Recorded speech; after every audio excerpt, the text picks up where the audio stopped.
明明不是控球后卫，却能像欧文一样连续胯下运球42次。试问，除了格里芬以外，还有哪位内线球员能与之媲美？09年选秀前，格里芬参加了一次快船的试训。起初，大家都以为这只是一次常规训练，毕竟格里芬早已锁定了状元秀。但场边的训练师却突发奇想，大个子敢不敢再秀点控球技术？可没想到的是，格里芬竟在50秒内夸张戏耍了3颗篮球，然后还连续进行了42次胯下运球。这番逆天的炫技，不禁让管理层大喊道：“这简直就是披着大前锋外衣的魔术师！”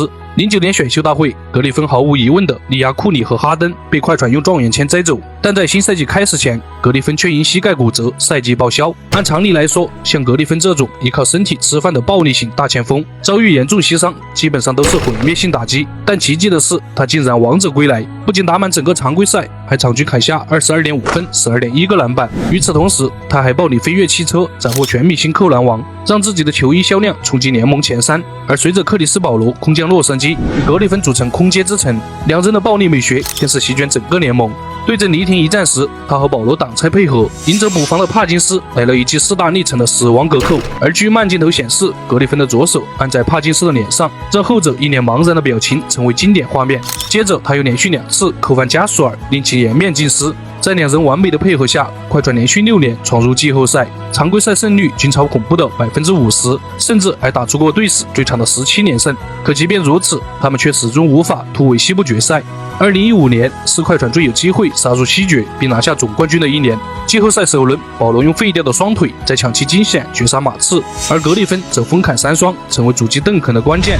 然而不可思议的是，在西部半决赛，他们竟在大比分3比1领先的情况下，被火箭连扳3场逆天翻盘。